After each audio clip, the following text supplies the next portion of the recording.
اللہ جل شانہ نے دنیا میں ہر قسم کے مخلوقات کو پیدا کیا ہے، اور ان تمام مخلوقات کی پیدائش کا ایک مقصد ہوتا ہے۔ وہی مقصد کیا ہے کہ جو بھی مخلوق ہو وہ اللہ تعالیٰ کی عبادت کرے اور اسی عبادت کے ذریعے سے اپنی کامیابی حاصل کرے۔ حضور علیہ الصلوۃ والسلام کا جو فرمان میں نے آپ کے سامنے بیان کیا، من نفس عن مؤمن کربۃ من کرب الدنیا نفس اللہ عنہ کربۃ من کرب یوم القیامہ، جو انسان کسی دوسرے انسان کی مشکلات میں سے کوئی مشکل حل کر دے، پریشانیوں میں سے کسی پریشانی کو ختم کر دے،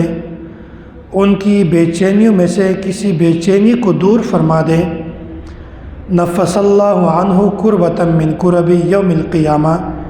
اللہ تبارک و تعالیٰ اس انسان کی بے چینیوں میں سے، پریشانیوں میں سے، تکلیفات میں سے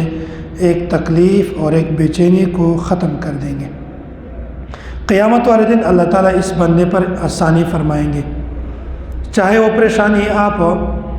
ہاتھ کے ذریعے سے ختم کریں یا آپ کسی زبان کے ذریعے سے اس کی مدد کریں، اس کی پریشانی کو ختم کریں، اس کی تکلیف کو ختم کریں، تو اللہ تعالیٰ قیامت والے دن آپ کی بے چینیوں میں سے، پریشانیوں میں سے ایک پریشانی کو ختم کر دیں گے۔ حضور علیہ الصلوۃ والسلام کا فرمان کا یہ دوسرا جز ہے، یسر اللہ علیہ فی الدنیا والآخرہ، جو انسان کسی تنگ دست انسان پر آسانی کرے، ان کو آسانی کا موقع دے دے، سہولت دے دے، اللہ تعالیٰ دنیا اور آخرت میں اسی انسان کو سہولت عطا فرمائیں گے۔ یسر اللہ علیہ فی الدنیا والآخرہ، جیسے انسان دنیا میں کسی بندے پر آسانی کا معاملہ کرتے ہیں، نرمی کا معاملہ کرتے ہیں، اللہ تعالیٰ اسی بندے پر بھی آخرت والے دن بھی نرمی کا معاملہ کریں گے، دنیا میں بھی اور آخرت میں بھی۔ ایک بندہ مقروض ہے، کسی کو قرض دیا ہوا ہے، اب قرض لینے کا وقت بھی آ چکا ہے، لیکن وہ بندہ ایسا ہے کہ اس کے پاس ابھی تک مال نہیں ہے، تنگ دست ہے، اس کو قرض کی ادائیگی کا موقع نہیں ہے، اسباب نہیں ہے، وسائل نہیں ہے، لیکن یہ بندہ پھر بھی کہتا ہے کہ چلو جب آپ کے پاس وسائل نہیں ہے تو میں آپ کو مزید مہلت دیتا ہوں، جب اللہ تعالیٰ آپ کو پیسے دیں گے، مال دیں گے تو اس وقت اپنا قرض ادا کر دیں۔ تو فرماتے ہیں کہ یہی بندہ ہے من یسر علی معسر یسر اللہ علیہ فی الدنیا والآخرہ، اس بندے نے اس بندے کے ساتھ نرمی کا معاملہ کیا ہے، اللہ تعالیٰ دنیا اور آخرت دونوں میں اس بندے کے ساتھ نرمی کا معاملہ فرمائیں گے۔ یہی دو کام، کسی آدمی کے پریشانی کو، اس کی مشکلات کو ختم کرنا اور کسی بندے کے ساتھ نرمی کا معاملہ کرنا، یہ تب ہوتا ہے جب انسان کے دل میں مخلوق کی محبت ہو، انسان کے دل میں مخلوقات کے ساتھ رحم کا معاملہ ہو، تب یہ انسان اس طرح کام کر سکتا ہے۔ اگر انسان کے دل میں مخلوقات کی محبت نہ ہو تو پھر ایسا بندہ اس طرح کام نہیں کر سکتا۔ حضور علیہ الصلوۃ والسلام کا فرمان ہے، الراحمون یرحمہم الرحمن ارحموا من فی الارض یرحمکم من فی السماء، جو انسان دنیا والوں پر رحم کرتا ہے، معاشرے میں، دنیا میں لوگوں کے ساتھ رحم کا معاملہ کرتا ہے، حیوانات کے ساتھ رحم کا معاملہ کرتا ہے، تو اللہ تبارک و تعالیٰ اسی بندے کے ساتھ رحم کا معاملہ کریں گے۔ آگے مزید ارشاد ہے، ارحموا من فی الارض یرحمکم من فی السماء، دنیا والوں پر آپ رحم کرو، آسمان والا تم پر رحم کرے گا۔ تو یہ تب ہوتا ہے جب انسان کے دل میں مخلوقات کی محبت ہو، جب انسان دعویٰ کرتا ہے کہ مجھے اللہ سے محبت ہے، لیکن اللہ سے محبت تب ہوتا ہے جب اس انسان کے دل میں مخلوقات کی محبت ہو۔ اگر مخلوقات کی محبت نہ ہو تو اس انسان کا یہ دعویٰ کرنا کہ مجھے اللہ سے محبت ہے، یہ دعویٰ بالکل جھوٹا ہے، اس کا حقیقت کے ساتھ تعلق نہیں ہے۔ اللہ کے ساتھ محبت کرنے کے لیے ضروری ہے کہ یہی بندہ مخلوقات کے ساتھ بھی محبت کرے۔ مخلوقات کو مخلوقات سمجھتا ہی نہیں ہے، پھر بھی دعویٰ کرتا ہے کہ مجھے اللہ سے محبت ہے، اس طرح دعویٰ کرنا یہ بالکل فضول ہے۔ اسی وجہ سے تو حضور علیہ الصلوۃ والسلام نے فرمایا تھا الراحمون یرحمہم الرحمن، جو دنیا والوں پر رحم کرے گا اللہ تعالیٰ تم پر رحم کرتا ہے، جو دنیا والوں پر رحم نہیں کرتا اللہ تعالیٰ سے رحمت کی امید کبھی بھی نہ رکھنا۔ اسی طرح حضرت سلیمان علیہ الصلوۃ والسلام اللہ جل شانہ کے جلیل القدر پیغمبر ہیں۔ جب اللہ تعالیٰ نے سلیمان علیہ الصلوۃ والسلام کی قوم کو تباہ کر دیا، غرق کیا، تو اس وقت اللہ تعالیٰ نے سلیمان علیہ الصلوۃ والسلام سے کہا کہ اب آپ ایک کام کریں، آپ مٹی کے برتن بنائیں۔ سلیمان علیہ الصلوۃ والسلام نے مٹی کے برتن بنانے شروع کر دیے، کافی عرصہ لگایا، وقت لگایا۔ جب اس مٹی کے برتنوں کے ڈھیر لگ گئے، بہت زیادہ جمع ہو گئے، پھر اللہ تعالیٰ نے دوسرا حکم دیا کہ آپ ان میں سے ہر ایک کو الگ الگ کر کے توڑ دو۔ اب سلیمان علیہ الصلوۃ والسلام سوچنے میں لگ گیا کہ یہ کیسا معاملہ ہے، اللہ نے پہلے حکم دیا ہے کہ اس کو بناؤ، پھر اللہ نے حکم دیا ہے کہ اس کو ایک ایک کر کے توڑ دو، لیکن اللہ فرماتے ہیں کہ دیکھو میں نے آپ کو حکم دیا تھا، آپ نے میرے حکم سے یہ کام کیا ہے، اب میرے حکم سے اس کو توڑ دو۔ سلیمان علیہ الصلوۃ والسلام نے اس کو توڑ دیا، لیکن اس کا دل نہیں چاہ رہا تھا کہ میں اس کو توڑ دوں۔ سلیمان علیہ الصلوۃ والسلام اس کی خواہش تھی کہ کسی طریقے سے اس چیزوں کا یہ چیزیں بچ جائیں، یہ توڑے نہ۔ اس کی وجہ یہ کہ اس پر سلیمان علیہ الصلوۃ والسلام نے محنت کیا تھا، ان چیزوں پر وقت لگایا تھا۔ اس لیے کہتے ہیں کہ اگر مٹی کا کوئی چیز بندہ بنا لے، اس پر محنت کرے، وقت لگا لے، اگرچہ اس کی کوئی قیمت نہیں ہے لیکن اس چیز کی محبت اس انسان کے دل میں ہوتی ہے۔ وجہ کیا ہے کہ اس چیز کو بنانے پہ اس نے وقت لگایا ہے، اس کو ٹائم دیا ہوا ہے، اس پر محنت کیا ہوا ہے۔ تو سلیمان علیہ الصلوۃ والسلام بھی چاہ رہے تھے کہ کسی طریقے سے یہ بچ جائے، تو پھر انہوں نے اللہ تعالیٰ سے فرمایا یا اللہ آپ کے حکم سے تو ہی اس کو بنایا ہے، پھر آپ کیوں مجھے کہہ رہے ہیں کہ اس کو توڑ دو؟ اس کی وجہ کیا ہے؟ اللہ تبارک و تعالیٰ فرماتے ہیں کہ اے سلیمان، جب میں نے حکم دیا ہے تو میرے حکم سے ہی اس کو توڑ دو۔ بہرحال توڑ دیے۔ فرمایا تھا کہ دیکھو آپ نے دنیا میں صرف مٹی کے برتن بنائے تھے اور اس کے توڑنے کا میں نے آپ کو حکم دیا، لیکن آپ کے دل کی خواہش یہی تھی کہ یہ نہ توڑے بلکہ کسی طریقے سے بچ جائے۔ کیوں کہ اس پر آپ نے محنت کیا ہے، اس پر آپ نے وقت لگایا ہے، اسی وجہ سے آپ کے دل میں ان چیزوں کی محبت آ گئی ہے۔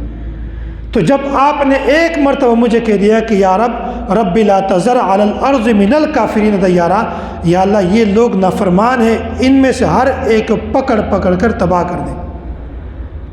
تو کیا یہ دنیا کی مخلوقات پر میں نے وقت نہیں لگایا؟ کیا یہ جو مخلوقات ہیں اس کی محبت میرے دل میں نہیں ہے؟ جس طرح ایک مٹی کی محبت آپ کے دل میں ہے،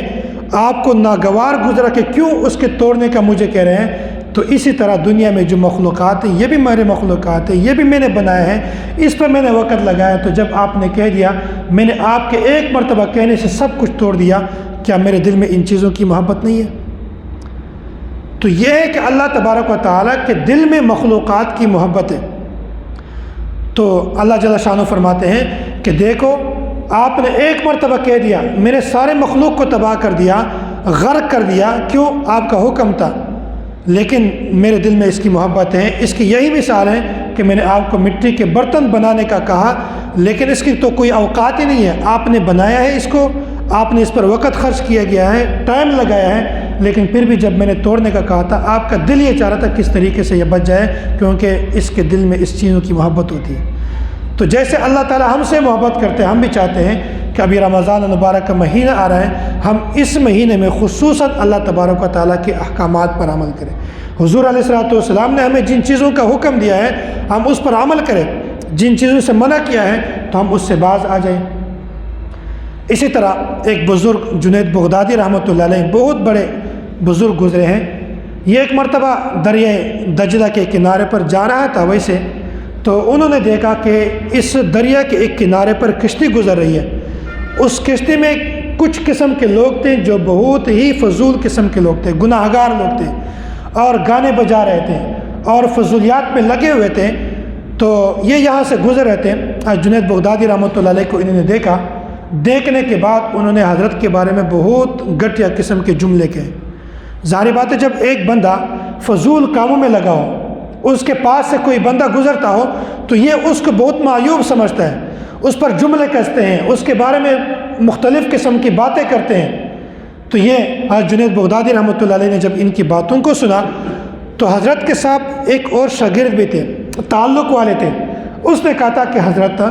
یہ کتنے گناہ گار، کتنے گھٹیا لوگ ہیں، آپ کے بارے میں ایسا ایسا کہتے ہیں، تو آپ ان کے حق میں بدعا کریں کہ اللہ تعالیٰ ان سب کو تباہ کر دیں۔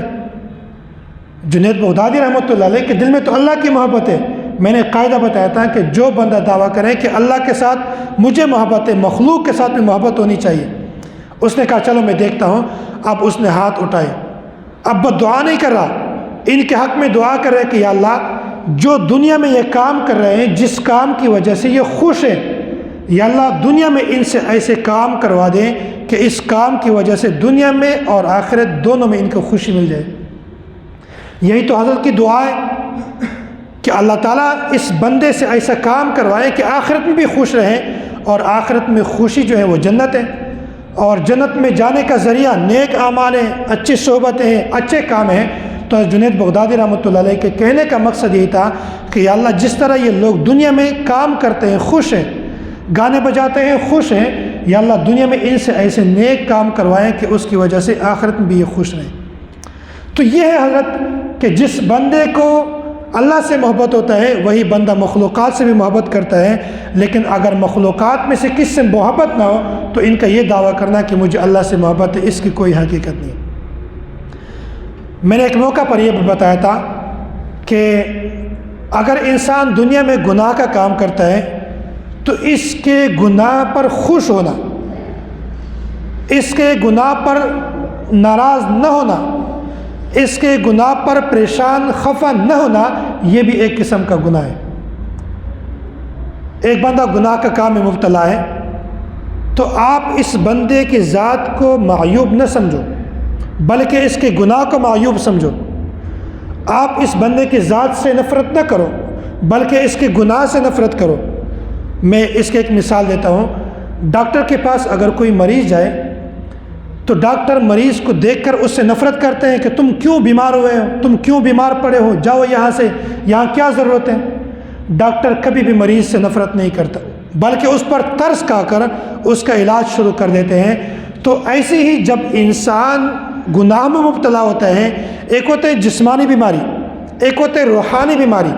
جب انسان ڈاکٹر کے پاس جاتے ہیں تو وہ جسمانی بیماری میں مبتلا ہوتا ہے۔ جب انسان کسی بزرگ کے پاس، پیر کے پاس جاتے ہیں، اپنے نفس کا اصلاح کرتے ہیں، تو یہ بندہ روحانی بیماری کے اندر مبتلا ہے۔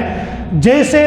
ایک ڈاکٹر جسمانی مرض میں مبتلا شخص سے نفرت نہیں کرتا بلکہ اس پر ترس کھا کر اس کا علاج شروع کر دیتے ہیں، تو ہمیں بھی چاہیے کہ جو انسان روحانی بیماری مرض کے اندر مبتلا ہے، ہمیں بھی چاہیے کہ اس بندے پر ترس کھا کر ہم بھی اس کے ساتھ نرمی اور شفقت کا معاملہ کریں۔ ہمیں نفرت نہیں کرنا چاہیے، ہاں گناہ سے نفرت کرو، گناہ بہت برا مرض ہے، لیکن گناہ گار سے نفرت نہ کرو۔ اللہ تعالیٰ سے اس کے حق میں دعا کرو کہ یا اللہ یہ بندہ گناہ میں مبتلا ہے، اس کو کسی طریقے سے راستہ حق کی طرف اس کو لے کر آئے۔ تو یہ خلاصہ ہے کہ انسان کو چاہیے کہ وہ گناہ گار سے نفرت نہ کرے بلکہ گناہ سے نفرت کرے۔ حدیث میں یہ واقعہ موجود ہے، آخری بات عرض کر دیتا ہوں۔ اللہ کے نبی صلی اللہ علیہ وسلم فرماتے ہیں کہ گزشتہ انبیاء کے دور میں ایک بندہ تھا، وہ لوگوں کے ساتھ نرمی کا معاملہ کرتا تھا، اس نرمی کے برتاؤ کی وجہ سے اللہ نے اس انسان کی مغفرت فرما دی۔ اس انسان، یہ بندہ کیا کام کرتا تھا؟ کسی دکاندار کے پاس جاتا تھا، اگر دکاندار سے کوئی چیز لینی ہوتی تو دکاندار ایک قیمت بتاتے کہ یہ چیز 100 روپے کا ہے۔ اب یہ بندہ ایک مرتبہ صرف کہہ دیتے ہیں کہ آپ تھوڑا سا گزارا کرو، تھوڑا سی نرمی کرو، تو اگر وہ نرمی کرتے تو ٹھیک ہے، نرمی نہ کرتے تو یہ پیسے دے کر وہ چیز وصول کرتے ہیں، اس کے ساتھ جھگڑا کبھی نہیں کرتے تھے، اس کے ساتھ بحث مباحثہ کبھی نہیں کرتے تھے۔ اسی طرح جب کسی کو کوئی چیز بیچتے تھے تو دوسرا بندہ اگر اسے کہتے ہیں کہ حضرت اس چیز کی تھوڑی سی قیمت کم کر دیں، یہ بہت نامناسب قیمت ہے، تو اب یہ سوچتا تھا کہ مجھے اس چیز میں منافع ہے 100 روپے، اب 100 کے بجائے میں 50 روپے منافع کماتا ہوں، لیکن زیادہ نہیں کماتا، اس کے ساتھ میں نرمی کرتا ہوں۔ یا اسی طرح اس کے ساتھ جھگڑا بھی نہیں کرتا، بحث مباحثہ بھی نہیں کرتا تھا۔ یا کسی انسان پر اس کا قرض تھا، اب یہ اس کے پاس گیا کہ میرا قرض آپ پر ہے، وہ میرا قرض ادا کر دے، اس نے کہا تھا کہ میرے پاس فی الحال وسائل نہیں ہے، مال نہیں ہے، آپ ایک ہفتہ گزارا کر دیں، میں انشاءاللہ آپ کا مال ادا کر دوں گا۔ اس بندے نے اس کے ساتھ نرمی کر دی کہ ٹھیک ہے، اگلے ہفتہ یا اگلے مہینے میں آپ اپنا قرض ادا کر دیں۔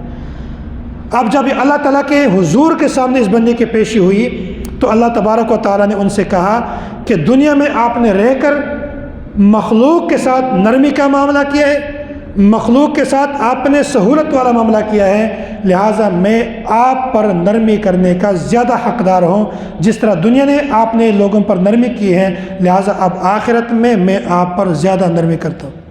تو اسی معاملے کی وجہ سے اللہ تعالیٰ نے اس انسان کی مغفرت فرما دی ہے۔ تو یہ خلاصہ کلام ہے کہ جو انسان اللہ تعالیٰ سے محبت کرتا ہے اس کو چاہیے کہ مخلوقات سے بھی محبت کرے، مخلوقات سے نفرت نہ کرے۔ کیوں؟ اس لیے کہ اللہ سے محبت کے لیے ضروری ہے کہ وہ بندہ مخلوقات سے بھی محبت کرے۔ اللہ تعالیٰ ہم سب کو شریعت کے احکامات پر عمل کرنے کی توفیق عطا فرمائے۔ اللہ تعالیٰ ہم سب کو نیک اعمال کی توفیق عطا فرمائے۔ وآخر دعوانا ان الحمد للہ رب العالمین۔